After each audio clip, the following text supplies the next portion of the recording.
आच्छा लोगोफोर दिनै नोंथांमोनजों मस्ट इम्पर्टेन्ट टपिकनि सायाव डिसकास खालामगोन।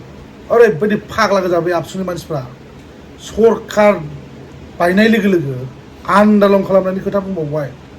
सिगांलाय माथो मावजोब्बाय जाजोब्बाय बड'लेण्ड नांला आन्दालन खालामनांगौनि गोनांथि गैला सोमावसारनांगौनि गोनांथि गैला होनना बुंदोंमोनलाय दा फैयै फैयै मानोथो लेक्सार होबावो बेबायदि ओरैबायदि माने लाजिथाव गासिबो आनएक्सपेक्टेड। रायजोफ्रा गोदोबो बड'लेण्ड सेपारेट स्टेट बिनायाव बाहागो लाबोबाय फैयै फैयै फैनानै बड'लेण्ड सेपारेट स्टेटखौबो थगायबाय आरो नै दाबो माबा बिटिआर एग्रिमेन्टनि दफाया मावफुंजाजोब्बायनो 90% 95% हा दा फैयै फैयै माबा बिटिआर एकर्डनि दफायानो इमप्लिमेन्टआनो जायासैनो।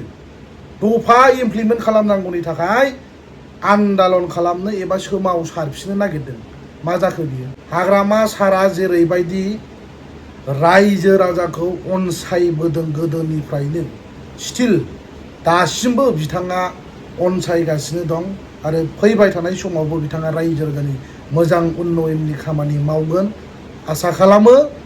आरो जोंनि बिटिसिनि रायजो राजाफ्रा 5 तारिखनि जि जानो गोनां अथ टेकिं सेरेमनि एबा समायखिरा लानाय हाबाफारि बे हाबाफारियाव बयखौबो फैनो थाखाय बे भिडिअनि गेजेरजों आं गुरैयै खावलायहरनाय एबा आपिल खालामनाय जाहैबाय। नोंथांमोना बयबो फै बयबो पार्टिसिपेट खालामफै आरो इउपिपिएलनि प्रमद बर' आबसुनि दिपेन बर' जयन्त बसुमतारी मोनहा बुंदोंमोन हाग्रामा महिलारिखौ बिटिसि गैला होनना बुंदोंमोन। एबार ना बिटिसि सरकार जायो ना बिटिआर जायो जोंनि बिटिसिनि एबा बड'लेण्डनि रायजो राजाफ्रा एबार क्लियारलि मोनथिसिगोन गमामायैनो।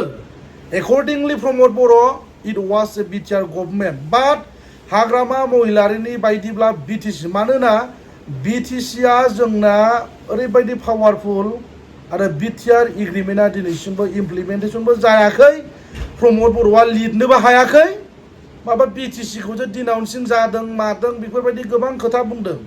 दानिया एबार सोर थगायसुला बुजिनोसै नुनोसै 5 तारिखनि उनाव नुनोसै बिटिसि जायोना बिटिआर प्रमद बर' आरो जाय दैदेनगिरिफोर फैगोन एबा गभर्नर फैगोन आरो chief minister of Assam Himanta Biswa Sharma बिथाङाबो फैगोन बाव लेक्सार होगोन जोंनि पाब्लिकनो बुजायगोन गोबां माने एक्सप्लेनेसन होगोन गोबां इन्टारप्रिटेसन होगोन अब्ला रायजो राजाफोरा खोनासिगोन गमामायै बिटिसि ना बिटिआर रायजोफ्राबो सांग्रां जानो। Thank you.